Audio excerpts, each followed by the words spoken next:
ఆంధ్రప్రదేశ్ వ్యవసాయ సహకార సంఘాల ఉద్యోగుల యూనియన్ జేఏసీ ఆధ్వర్యంలో చేపట్టిన రీలే నిరాహార దీక్ష కార్యక్రమానికి మద్దతు తెలిపిన మొండితోక జగన్మోహన్ రావు. ఎన్టీఆర్ జిల్లాలో ఆంధ్రప్రదేశ్ వ్యవసాయ సహకార సంఘాల ఉద్యోగుల యూనియన్ల జేఏసీ పెద్దాపురం బ్రాంచ్ వద్ద చేపట్టిన రీలే నిరాహార దీక్షకు మద్దతు తెలిపారు మాజీ శాసనసభ్యులు డాక్టర్ మొండితోక జగన్మోహన్ రావు. వీరులపాడు మండలం పెద్దాపురంలో వారు చేపట్టిన నిరసన కార్యక్రమంలో ఆయన పాల్గొని మద్దతు తెలియజేశారు. ఉద్యోగుల సమస్యలు పరిష్కరించాలని జీవో నెంబర్ 36 వెంటనే అమలుపరిచి పిఎస్సిఎస్ ఉద్యోగులందరికీ ప్రొసీడింగ్స్ ఇచ్చి డిఎల్ఎస్ఎఫ్ ఏర్పాటుతో జీతభత్యాలు చెల్లించే విధంగా చర్యలు తీసుకోవాలన్నారు.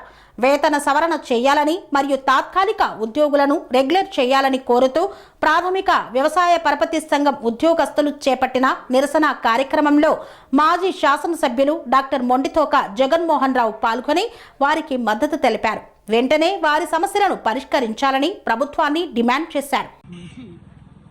సహకార సంఘ ఉద్యోగస్తులు న్యాయమైన వాళ్ళ కోరికల మీద పలు దఫాలుగా ధర్నాలు నిర్వహించారు. ఇప్పుడు రిలే నిరాహార దీక్షలని కూర్చున్నారు. ప్రభుత్వం ఇప్పటికే జీవో ఇచ్చింది, కానీ దాన్ని అమలుపరిచింది. వాళ్ళ ప్రధానమైన డిమాండ్లు ఒకటి పే రివిజన్ చేయటం, 2 ఇన్సూరెన్స్ హెల్త్ ఇన్సూరెన్స్ని ఇంక్రీజ్ చేయడం, అలాగే టర్మ్ ఇన్సూరెన్స్.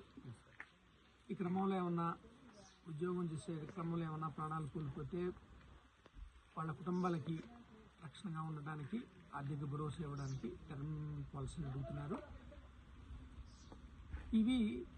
ఇవన్నీ కూడా న్యాయమైనటువంటి కోరికలు. ఇప్పుడు సహకార సంఘాలు బలోపేతమైనవి, ఆర్థికంగా బలపడ్డాయి. దాంట్లో వీళ్ళందరూ కృషి ఉంది. కాబట్టి మీరు జీవో ఇచ్చారు కాబట్టి ఇంప్లిమెంట్ చేయమని అడుగుతున్నారు. ఖచ్చితంగా చేయాలని మేము డిమాండ్ చేస్తున్నాం. అదేవిధంగా మీరిచ్చిన జీవో వలన 2019 తర్వాత పోయిన గవర్నమెంట్లో రిక్రూట్ చేసినటువంటి 2000 మంది ఎంతో కష్టపడ్డారు. వీళ్ళంతా కష్టపడబట్టే ఈవేళ పరపతి సంఘాలు లాభాల బాటలో ఉన్నాయి. వాళ్ళని కూడా తీసేస్తున్నారు. ఎందుకని డిఎల్ఈసి నుంచి రిక్రూట్ అయితేనే వాళ్ళకి ఉద్యోగ భద్రత ఉంటుంది కాబట్టి, అది లేదు కాబట్టి తీసేస్తున్నారు. 5 సంవత్సరాలు వాళ్ళ సేవలను వినియోగించుకొని నిర్దాక్షిణ్యంగా 2000 మందిని, ముఖ్యంగా కృష్ణా జిల్లాలోనే 800 మంది ఉన్నారు. వీళ్ళని రోడ్డు మీద నిలబెట్టడం ఎంతవరకు న్యాయం? ఖచ్చితంగా వాళ్ళకు కూడా ఉద్యోగ భద్రత ఇవ్వాలి. ఈ ఉద్యోగస్తులంతా కోరుకునే న్యాయమైన కోరికలు కాబట్టి మీరు వీటిలన్నీ వెంటనే ఖచ్చితంగా పరిష్కరించాలి. అలాగే వీళ్ళని గవర్నమెంట్లో రిక్రూట్ చేసిన వాళ్ళని చెప్పి వాళ్ళ మీద కక్ష సాధింపు చర్యగా వాళ్ళని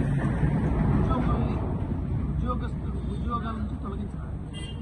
ప్రధానమైన డిమాండ్. ఇది రోజు రోజుకి పెరుగుద్ది కాబట్టి తక్షణమే ప్రభుత్వం స్పందించాలని కోరుతున్నాను. స్వామి బోధానంద గోసేవ ఆశ్రమం సైథాపూర్. జ్యోతిష్యం, వాస్తుశాస్త్రం మన పూర్వీకులు మనకిచ్చిన వరం.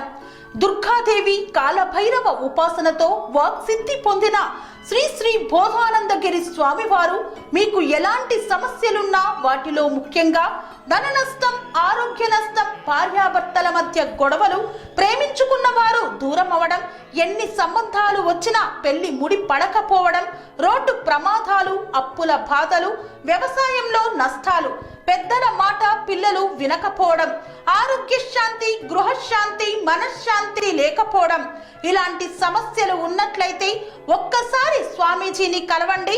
మీ సమస్యలకు తగిన పరిష్కారాన్ని పొందండి.